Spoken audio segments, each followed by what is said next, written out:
다 같이 찬송가 182장 강물같이 흐르는 기쁨 부르겠습니다.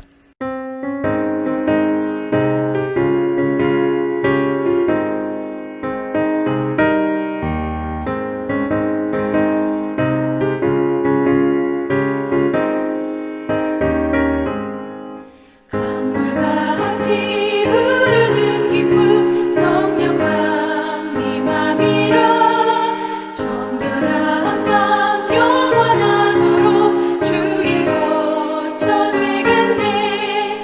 주님 주시는 참된 평화가 내 맘속에 넘치네. 주의 말씀에 거센 풍랑도 잠잠하게 되도다. 나의 생명 소생케 되는 성령이 하심이라. 모든 의심 슬픔 사라져 주의 평강 넘치네. 주님 주시는 참된 평화가 내 맘속에 넘치네. 주의 말씀에 거센 풍랑도 잠잠하게 되도다. 하늘에서 담비 내리고 햇빛 찬란함같이 우리 마음에 성령이 많이 주님 보내시니라. 주님 주시는 참된 평화가 내 맘속에 넘치네. 주의 말씀에 거센 풍랑도 잠잠하게 되도다.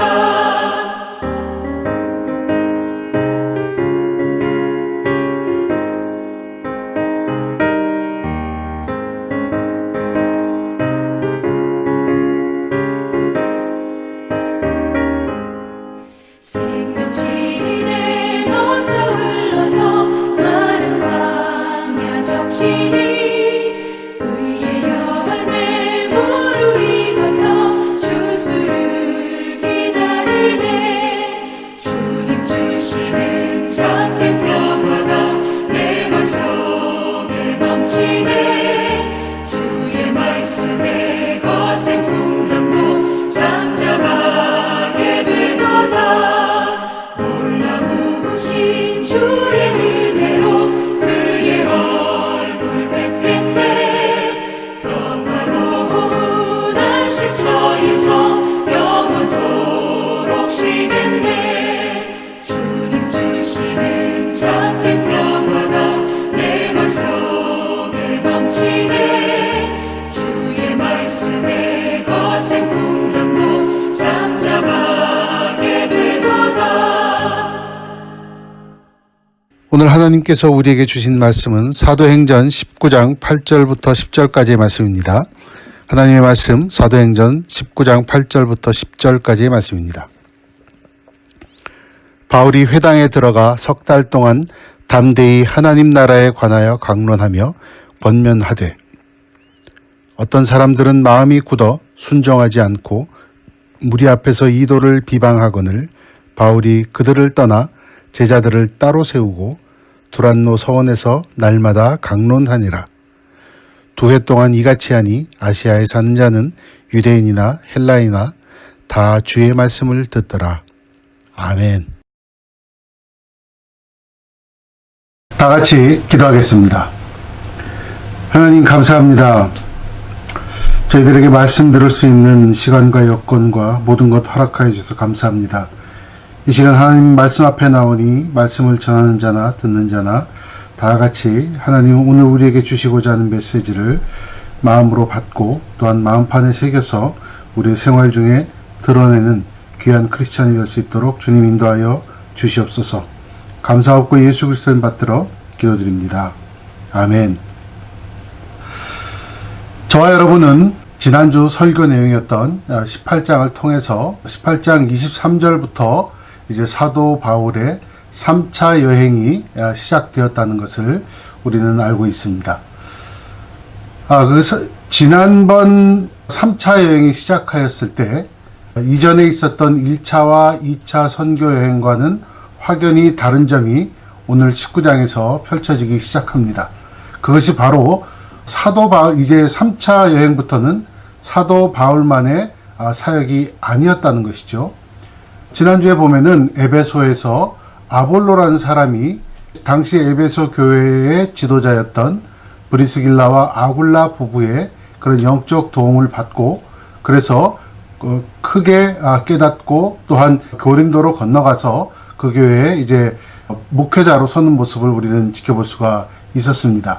그렇게 하여서 이것이 복음이 지역으로 전파되는 것뿐만 아니라 당시대에 그런 많은 사도 바울 외에 다른 사역자들이 생기면서 서로 동역을 하기 시작했다는 것을 이제 우리는 알 수가 있었죠. 아볼로가 에베소에서 브리스길라와 아굴라 부부가 이렇게 영적 도움을 주고 있었을 때에 그 시간에 사도 바울은 지금의 터키의 북쪽이죠. 그 갈라디아와 부르기아 지방에서 사역을 하였습니다. 그곳에서 교회들을 돌아보고 교회를 세웠죠. 그리고 오늘 19장에 와서는 에베소에 같이 합류하는 것을 우리가 볼 수가 있습니다. 사도행전의 기록자 누가는 19장에 들어서면서 복음이 아까 말씀드린 대로 지역적뿐만 아니라 사람들에게도 이렇게 다양한 지도자들이 지역교회의 중심이 되어가고 있는 모습을 이렇게 같이 기록하고 있습니다. 19장 오늘의 본문의 내용은 아니지만 22절에 보면 본격적으로 복음을 전파하는 사역에 뛰어든 디모데와 에라스도라는 사람이 있었고요. 또한 29절에 보면 가이오라는 사람과 아리스타고라는 사람이 나서기 시작하는 것을 우리는 볼 수가 있습니다. 복음 전파라는 이런 모든 것을 통해서 보자면 복음 전파라는 것은 세상 모든 사람들에게 전한다는 것, 그 뜻 이외에도 복음의 동역자들이 같이 증가되는 그런 입체적인 의미를 갖고 있다는 것을 우리가 알 수가 있죠. 교회라면은 예수님의 복음을 전하고 또한 예수님처럼 살아가는 제자들을 같이 양육하고 동역자를 세워야 한다는 것을 우리에게 알려주고 있습니다. 바울의 이 2차 선교여행의 거점은 바로 고린도였죠. 예, 그곳에서 1년 6개월을 지냈다는 것을 우리가 알고 있습니다. 이번 3차 여행의 중심지는 바로 이 에베소입니다.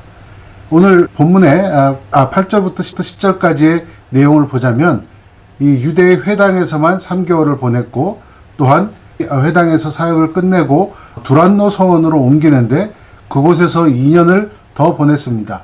횟수로 보자면 거의 3년에 이르는 그런 기간 동안 에베소에서 집중적으로 사역했다는 것을 우리는 알 수가 있겠죠. 에베소와 그리고 또 2차 사역의 중심지였던 이 고린도가 바울에게 사역하기 좋았을까요? 크리스찬들이 모이는 그런 그 교회 장소로 좋았을까요? 아마 정반대였을 겁니다. 아주 반기독교적인 문화가 가장 심했던 도시들이었기 때문에 그런 것이죠. 예, 쉬운 곳이 아니라 어려운 도시를 찾아서 거기서 교회를 세워서 하나님의 나라로 변화시키려는 바울의 담대한 이런 도전이 이 사도행전에는 기록이 되어 있는 것입니다. 한국의 속담에 이런 말이 있죠. 호랑이를 잡으려면 호랑이 굴로 들어가라 라는 말을 연상케 하는 그런 바울의 선교 전략이었습니다. 바울의 마지막은 저와 여러분이 알듯이 로마에서 이렇게 순교를 당한 것으로 이렇게 우리가 알고 있습니다. 바울은 그의 일평생 동안 그러니까 예수님을 믿고 본인이 변화된 그 순간부터 목숨이 끊어지는 그날까지 단 하나의 목표를 향해서 달려나가고는 모습을 우리가 알 수가 있습니다. 이런 바울의 각오와 또 복음 전파의 사명을 이렇게 잘 받아들었고 또 그것을 실천한 초대교회의 성도들이 있었기 때문에 이들의 노력이 있었기 때문에 이들의 밑거름이 있었기 때문에 기어코 로마 제국은 기독교 국가로 번영하게 되죠. 313년 AD 313년 기독교 국교화 그러니까 콘스탄티누스 대제에 의해서 기독교가 로마 제국의 국교로 되는 일을 맞이하게 되는 것입니다. 로마서 12장 2절을 같이 한번 읽어보도록 하겠습니다. 로마서 12장 2절에는 이렇게 바울은 얘기를 합니다. 너희는 이 세대를 본받지 말고 오직 마음을 새롭게 함으로 변화를 받아 하나님의 선하시고 기뻐하시고 온전하신 뜻이 무엇인지 분별하도록 하라. 아멘. 이 말씀을 통해서 우리는 알아볼 수가 있는 것이죠. 교회는 세상 문화 속에서 이렇게 동화되어 가는 조직이 아니라는 것이죠. 교회는 이 세상을 향한 하나님의 뜻을 받들고 또한 분별하고 실천하는 곳이 바로 교회입니다. 이 세상 문화를 변화시키는 힘을 하나님께서 주신 곳이 바로 교회라는 것이죠. 오직 이 교회에 속한 여러분들, 오직 복음의 진리를 수호하시고 전파하시는데 여력을 다하시는 저와 여러분 되시기 바랍니다. 1절부터 7절까지 이렇게 기록을 보자면 에베소 교회 내에서 성령에 대해서 잘 알지 못하는, 잘 이해하지 못하는 사람들이 그때도 존재하고 있었던 것 같습니다. 마치 그 전에 아볼로가 같은 이런 상태였죠. 세례 요한의 그 세례까지만 알고 그 다음에 성령 세례는 몰랐던 그런 상태였던 거 말이죠. 19장 1절에 보면은 이 사람들을 제자라고 불렀습니다. 다시 말해서 복음을 듣고 예수님을 믿기는 했는데 뭔가 2% 정도 부족한 상태였다는 것이죠. 실천은 잘하고 딴 건 다 괜찮은데 한 부분에 있어서 모자랐던 사람들. 당시에 이 에베소 교회에는 브리스길라와 아굴라 부부가 지도자로 있었고 또한 바울도 이곳에 같이 있었습니다. 그럼에도 불구하고 교회 내에서 이런 기본적인 신학적인 이해를 같이 하지 못했던 사람이 있었다는 것이죠. 마치 정말 말씀에 탁월한 담임 목사님 부부가 있었고 또한 그 영역이, 그러니까 영적 능력, 성령 충만한 노회장 목사님이 있었음에도 불구하고 이런 사람들이 있었다는 것은 조금 이해를 하기 힘들 수도 있습니다. 그렇지만 우리가 초대교회의 모습을 이렇게 상상해 보면 좀 이해가 가는 부분도 있습니다. 특히 이 에베소에는 이렇게 많은 사람들이 상업적인 이유로 무역을 하기 위해서 이렇게 오고 가고 들락날락하던 사람들이 많았겠죠. 또한 초대교회는 우리 모두가 가지고 있는 이 성경이라는 것, 특히 신약이라는 것이 없었습니다. 또한 성경 연구할 수 있는 그런 교재도 없었겠지요. 또 그리고 교인들도 상당히 사회적인 신분 차이도 많았고 또한 문맹률도 지금 사회보다는 훨씬 더 높았던 그런 사회였습니다. 그래서 이 초대교회에는 뭔가 이런 그 신학적인 내용들에 대해서 늘 이해가 안 되는 그런 신학적인 견해에 대해서 혼란을 겪고 있는 사람들이 많았다는 것을 우리는 쉽게 추측해 볼 수가 있습니다. 우리는 사도신경이라는 것이 있죠. 이것은 신학적 기본에 대한 초대교회 교인들의 합의, 성도님들의 합의라고 우리는 알고 있습니다. 왜냐하면 325년에 니케아 회의가 있었습니다. 니케아는 지금의 터키 지방입니다. 니케아에서 열린 이 초대교회들이 지금으로 치자면 노회를 한 겁니다. 이 노회를 해서 공식으로 제정을 해서 크리스찬들이라면 이러이러한 것을 믿는다라는 것을 이렇게 공표해 놓은 것이 바로 우리가 알고 있는 사도행전이 되고 있습니다. 일부에서는 이 사도행전이 성경에 기록되지 않은 것이기 때문에 필요 없다라고 생각을 하고 또한 주장을 하고 있습니다. 그렇지만 저는 이것은 좀 편협한 생각이라고 이렇게 생각을 합니다. 왜냐하면 사도신경에 있는 모든 내용들은 성경에 기록된 말씀과 100% 부합을 하고 있습니다. 또한 300여 년 동안 순교의 현장에서 지켜왔던 우리 믿음의 선진들, 초대교회 성도들의 고귀한 정말 신앙적인 유산이기 때문에 그렇습니다. 지금도 그 개인적으로 혹은 또 공적으로도 이렇게 우리가 드려야 할 이런 신앙 고백 받아들이고 또한 우리가 수호해야 될 가치가 충분하다고 저는 믿고 있습니다. 오늘 본문 2절부터 5절까지 보면 이 제자들이 성령에 대해서 잘못 알고 있는 것을 사도 바울은 알게 되었습니다. 그래서 6절에 그들에게 안수를 하죠. 우리 6절을 다시 한번 읽어보도록 하겠습니다. 하나님의 말씀 사도행전 19장 6절을 읽어보도록 하겠습니다. 사도행전 19장 6절입니다. 바울이 그들에게 안수하매 성령이 그들에게 임하심으로 방언도 하고 예언도 하니 이렇게 되어 있습니다. 사도 바울이 성령에 대해서 잘 이해하지 못한 사람들을 불러서 성령에 대해서 다시 잘 가르쳐주고, 그래서 그들에게 안수를 하였고, 안수를 하니까 성령께서 그들에게 오시고 그들이 여러 가지 능력을 발휘했다고 이렇게 기록이 되어 있습니다. 이 대목을 우리는 주의해서 보아야 합니다. 사도 바울이 안수를 한 후 이후에 성령님이 임재하셨다? 그러니까 하나님께서 인간의 명령에 따른다?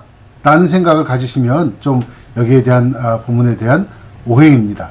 성령 세례 혹은 임재에 대한 오해를 우리가 이렇게 불러올 수가 있는데요. 그렇지 않습니다. 한번 생각을 한번 해보시기 바랍니다. 예수님께서 세례를 받으실 때, 그러니까 물 세례였죠. 요단강에서 세례 요한에서 받으셨죠.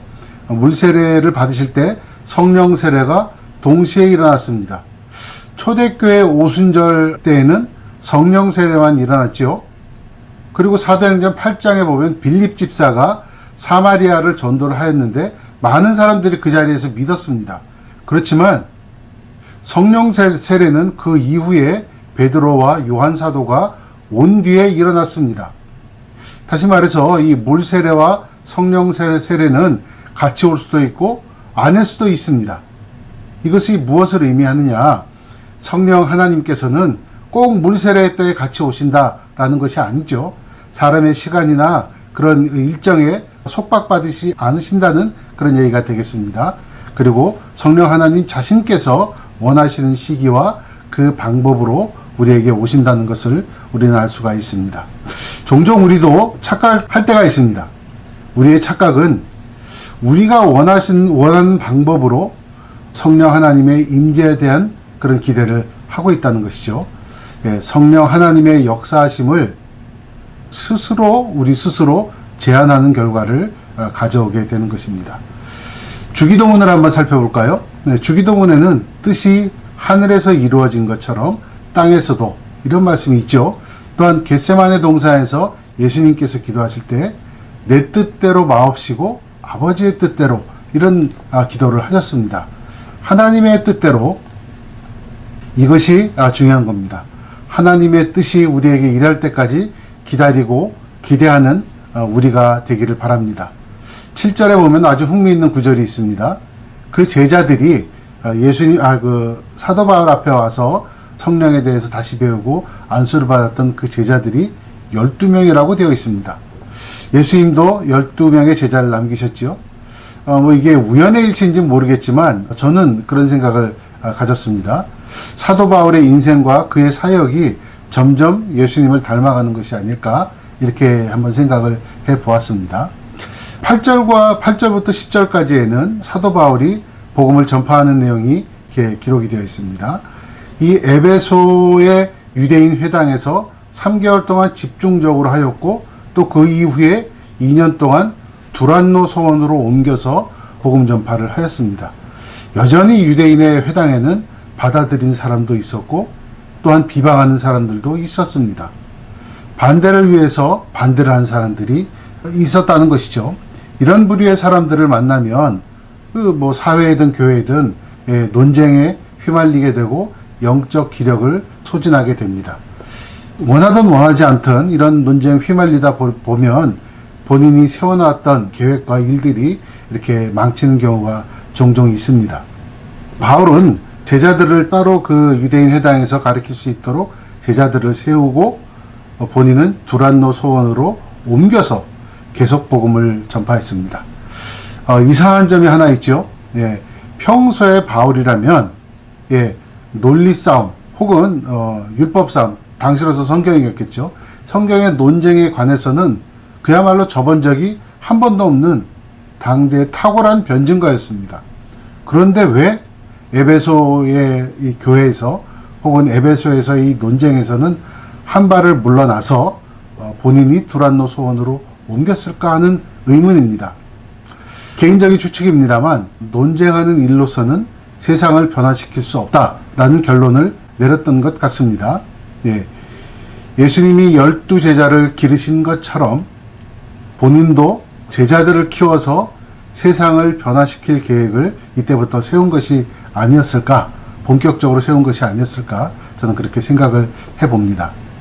자신을 향해 비방하던 사람들이 있었습니다. 그들이 비난을 쏟아내지 않던 간에 주변의 상황이 어떻든 간에 거기에 마음을 두지 않고 복음의 진실을 향해서 또 그것에 생명을 걸고 그것에 자기의 인생을 거는 제자들을 양성하기로 시작한 바울이었던 것이었죠.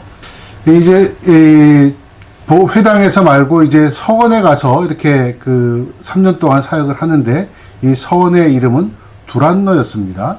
이것이 쥐명을 따라서 두란노인지 혹은 사람 이름을 따서 두란노였는지 이런 것이 확실치가 않습니다. 어원을 투라노스라는 어원을 이렇게 따져보자면 사납다 이런 뜻입니다.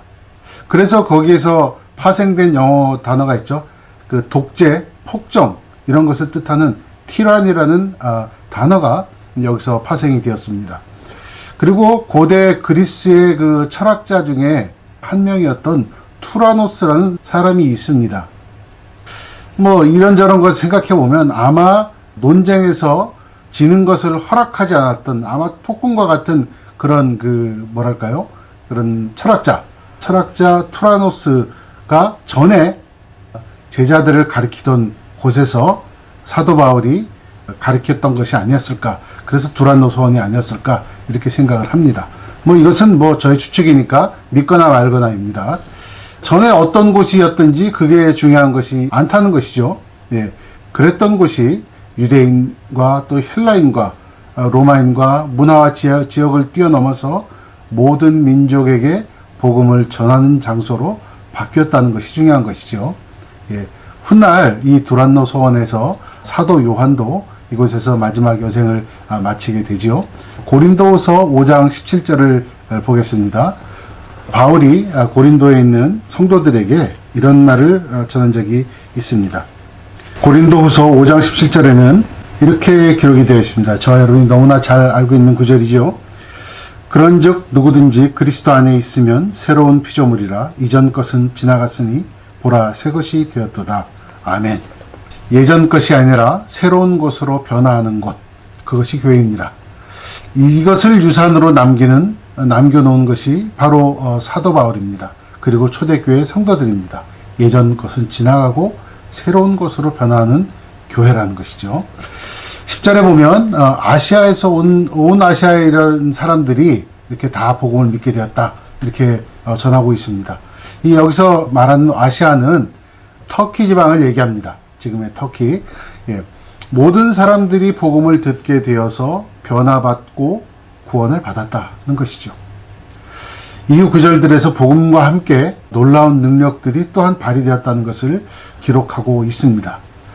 사도 바울은 자신을 향한 그런 어려움들, 그런 것에 흔들리지 않고 두란노 서원에서 영적인 전열을 가다듬고 더욱더 말씀에 집중을 하였고 또 그것으로 인해서 변화를 만들어내었다는 것입니다. 유능한 농부는 파종할 시기 또 물을 댈 시기를 정확히 알고 있습니다. 그래서 주위의 어려움이나 이런 것으로 인해서 미루거나 포기하지 않죠. 그때 할 일에 집중하여서 그 결과 풍성한 이렇게 수확을 거두게 됩니다. 복음 전파도 마찬가지라고 생각합니다. 복음의 씨앗을 포기하지 말고 제때제때 뿌리고 또 물 주는 것에 집중을 하여서 그럴 때에 그 열매는 반드시 하나님 앞에서 거둔 날이 올 것이라고 믿습니다. 지금의 세상은 가면 갈수록 초대교회와 비슷한 이런 모습으로 닮아가고 있다고 생각을 합니다. 요즘도 굉장히 혼란스럽습니다.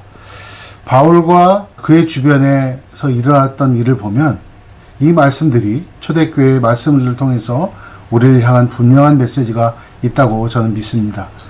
초대교회들이 세워졌던 도시들을 이렇게 우리가 살펴보면 세상의 가치와 복음의 말씀, 복음의 진리들이 정면으로 부딪히는 영적인 격전장이었습니다.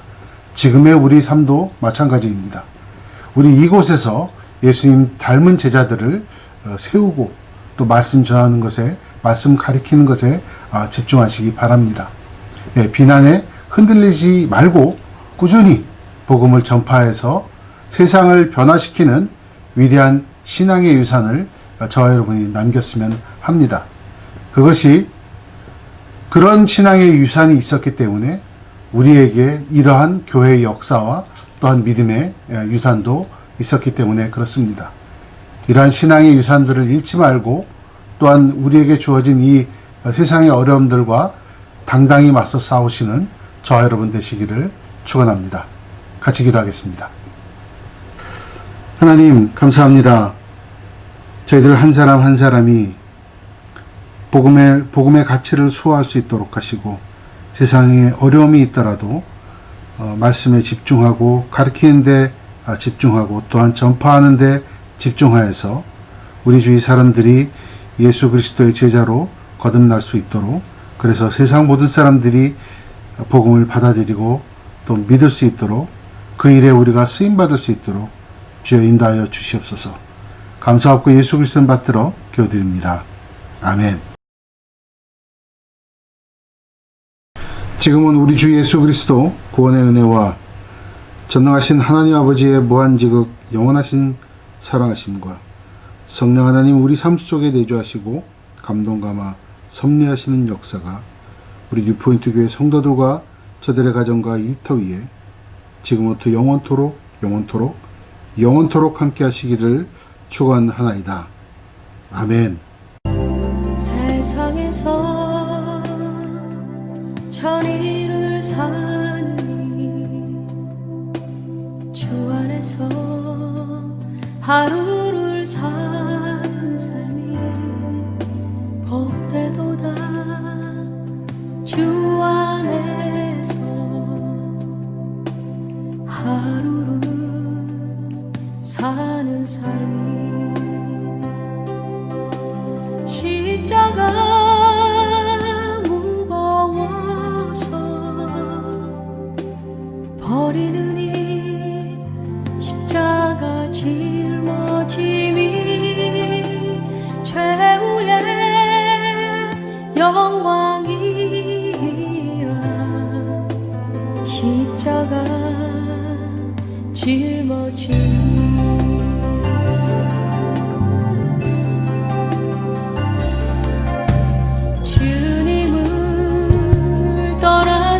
부요하느니 주님을 모시고 가나니 은혜로다. 주님을 모시고 가나니 은혜로다. 십자가